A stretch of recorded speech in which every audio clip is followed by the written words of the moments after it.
Welcome back to the Layout YouTube. This is Model Train 9500. Here's a layout update for you guys. I'll start out before you even get to the layout, and here to keep myself organized, I've got a big trash can with a bag, and then seems kind of basic, but it really does help keep everything clean. So yeah, that's my trash can. The next big thing before we get to the actual trains is the fact that I painted with spray paint the sides of the fascia here. Camera. There we go. As you can see, it's been painted. It's kind of a gloss gray, but it's better than the various shades I've had before. At some point I'll probably be painting it all black and then putting some kind of skirt on it to draw the focal point to the table and not what's below it. But that's all there is for that. So next, let's go over a few things here. As many of you probably saw in my previous video, I got a soldering iron. And I've been using that to pretty good success. It's a Weller 40 watt, 120 volts, 60 hertz. I got it for like 20 bucks or so. So that was a good buy. The next thing is my train sales. And thankfully, YouTube out there, I have finally sold all the trains that I've been wanting to get rid of as of now. That is my Union Pacific AC4400 and both my GP30s, as well as my well cars. Those are all gone, or in the process of being gone. So yeah. Some news I have for you guys is, as many of you may know, I ordered an Intermountain ES40 DC, but also new in news is in BNSF, I finally got up my hands on an ES44 AC. I should be getting that within the next week, and I'll have a full review and explanation, details, all that kind of stuff on that, as well as hopefully a running video. So that's coming up. Let's see. Another thing I've done is, I will pull it up here. Where'd it go?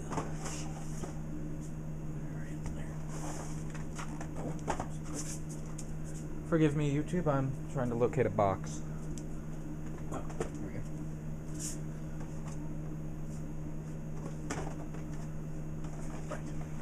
Right. So, this project, my AC4400, which started out as a NAFTA, but has since been painted a whole bunch of different colors, has a few changes to it. Right now it's all black, except for the back there. I kind of missed that. But yeah, my AC4400. I'm in the process of rewiring it and stuff. There was a chip in here, and that's now in my SD60 because the board that was in there has been sent to a fellow YouTuber that has been having trouble with some of his trains. He's got some pretty neat stuff, so if you want to check him out, feel free to. He's only got a video or two up as of now, but one of his videos is HO shelf sealing, and I think there might be another one, but I forget what it's called. Anyway, his username is Model RR Monster, or Model RR Monster. If that's not the case, I'll double check tonight and add that in the description. So that's that.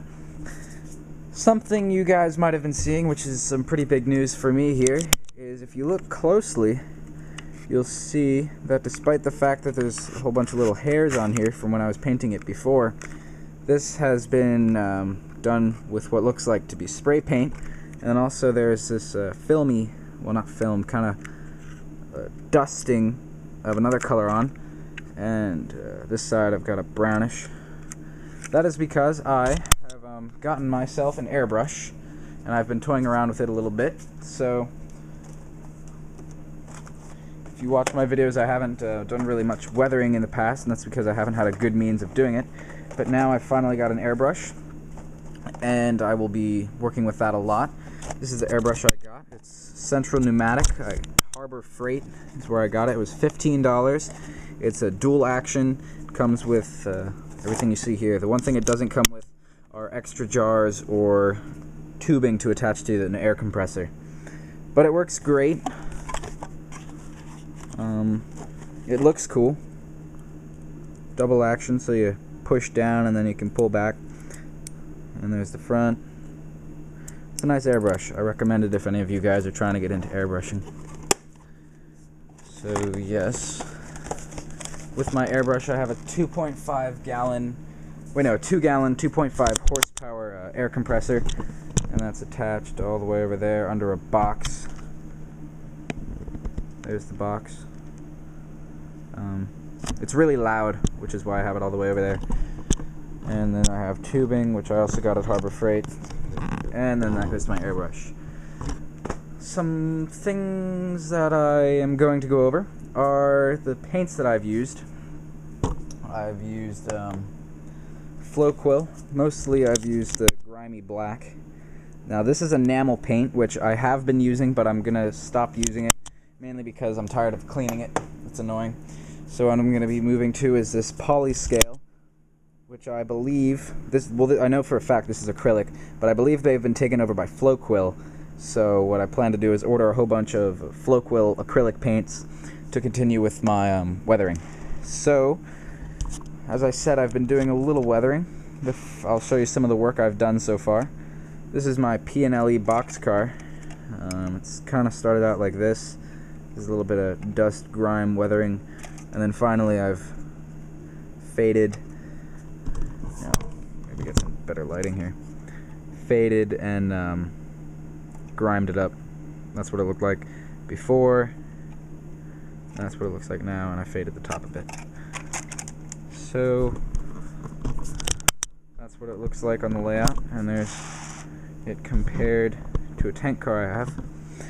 I also have this Altoona PA boxcar, and I just did a very light griming up. So there's a bit of little grime on there, and this was all with the polyscale grime. And I will take the camera off its little thing here and take you over to a section of my layout that's been done, and that is the track. And previously it was just a regular color like that in the middle, but I went over with some grimy black in the middle of the rails because we all know trains drop oil. And as you can see there, the track has been oiled.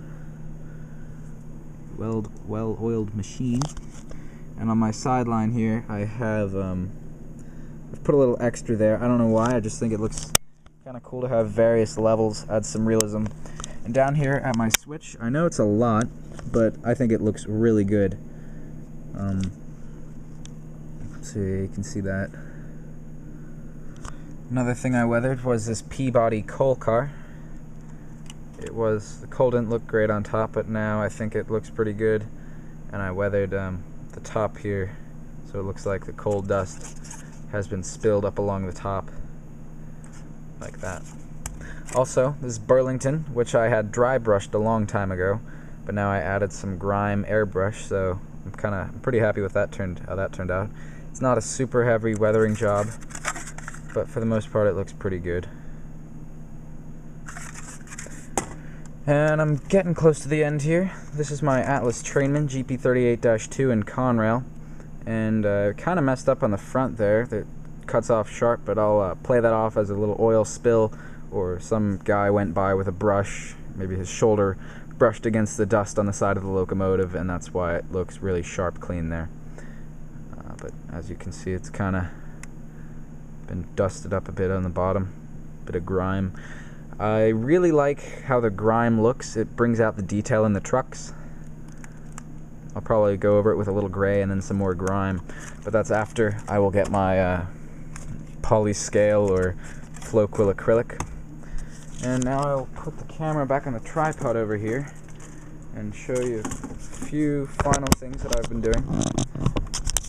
First off is, I'm not going to sell it, but I've had it with this Genesis SD70 ACE. It has been nothing but trouble the past few days. For some reason, it keeps stopping and then restarting, and then the speed gets all messed up. So I'm not very happy with that at all. But this brings me to my next point. I got my little stand here. I'll move the locomotive here. And I'll pull this out here. This is Norfolk Southern at its cleanest. Put this over here on the stand. Kind of slid off the end there. So that's Norfolk Southern clean version. And I have two dirtied versions here. One has been a combination of dry brushing and of airbrushing. And that is my Norfolk Southern Bachmann GP50. A while ago I dry brushed a whole bunch of white onto the top because I saw a picture of one that kind of looked like this and I thought it'd be neat to recreate it. So it has a bunch of brown on there, and this was my first try with the airbrush, and I actually used the 59-cent acrylics from AC Moore. And well, honestly, I don't really like how it worked. It was hard to get a good coverage of it. As you can see here, there's kind of a little drip drop of it, which is why I'm going to start using the floquil, because I think that works a lot better. But that's dirtied version 1. I'll hide that there. This was with the grimy black. I kind of was able to grime it and fade it at the same time. That's my Norfolk Southern C30-7. So that's what we're seeing here. Might be kind of hard to see right now the severity of the weathering, but I'll push it back up here next to my athearn and show you the difference. Hopefully you're seeing that. This one looks nice, shiny, new, and that one looks like it has a bit of road time on it. Flip it around here. So that's that. I'm really happy with how that turned out. I'll probably make my Intermountain ES40 DC look a little bit like that. So yeah. And finally, almost forgot, is I was playing around with the polyscale or floquil acrylic, and I painted this boxcar a U.S. Navy or Marine blue that was used to be used in the 1940s on Navy and Marine aircraft, but they stopped doing that. And I was just testing out the paint because I had it left over from a plane project, but I really liked how it worked. It was just like the enamel and how easy it was to use, and it didn't drip like the other acrylic, so I used that. And this is another project, similar thing. And what you'll see here is I got a little bit too much of the matte medium finish, well, not medium, just the matte sealant. I got a little bit too much of that on, and I used Tester's Dull Coat. I understand that it's pretty expensive for how much you get, but I'm not really going to complain. It works alright for me. I think I got 2 of these for less than $10, so whatever, no big deal. So yeah, that's about all I've got going on here.